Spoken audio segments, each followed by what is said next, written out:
நான் ராக்கம்மா மாமனுக்கு 5-6 கஞ்சி கிஞ்சி ஊத்துறது.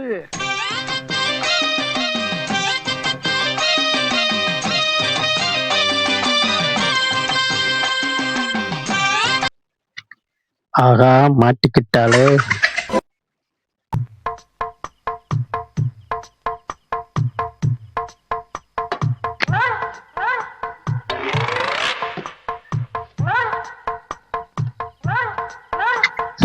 என்ன சம பங்க பிரிக்குது.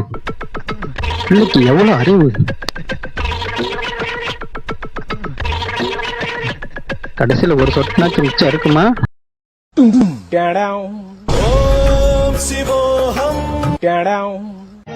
இந்த மாதிரி பல வீட்டில் நடந்திருக்கும். ஏன் நானே அப்படி நினைச்சிருக்கேன்.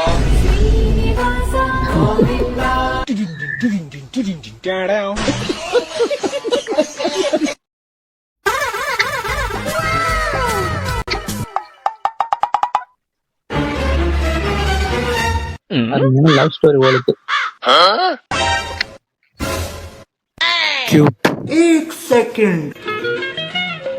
நதியும் முழுமதியும் இரு இதயம் தனில் பதியும்.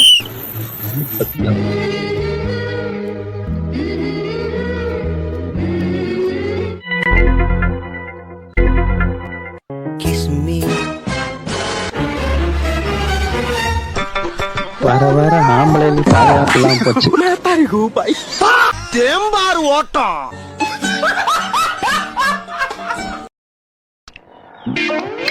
என்னக்கா இங்க வெளியே போயிட்டு வர போல?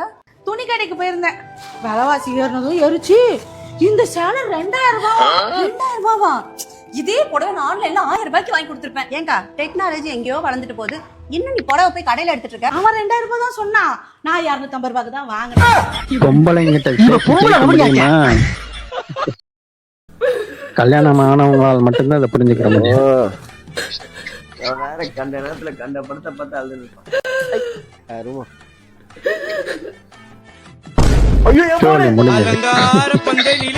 சோலி முடிச்சு.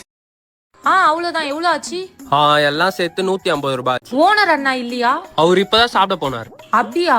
அப்போ நான் கேஷா தரேன், அதை நீங்க வச்சுக்கோங்க. ஏன்னா ஜிபே பண்ணா அது ஓனருக்கு போயிடும்ல. சரி கொடுங்க. ஆனா நான் 100 தான் தருவேன். பரவாயில்ல கொடுங்க. என்னடா இப்படி ஏமாத்துறாங்க? நான் போயிட்டு வரேன். நம்ம கொஞ்சம் எச்சரிக்கையா இருக்கணுமோ? வாங்கண்ணா சாப்பிட்டீங்களா? சரோஜா ஆன்ட்டி பொண்ணு 150 ரூபாய் கடன் வச்சுட்டாண்டா ஆப்பு. என் பின்னாடி பேசுறவங்கள எனக்கு சுத்தமா பிடிக்காது. நீ சரியான ஆம்பளையா இருந்தா என் மூஞ்சிக்கு நேரா வந்து பேசுடா. ஓகே. எதுக்கு படிக்கிறாங்க?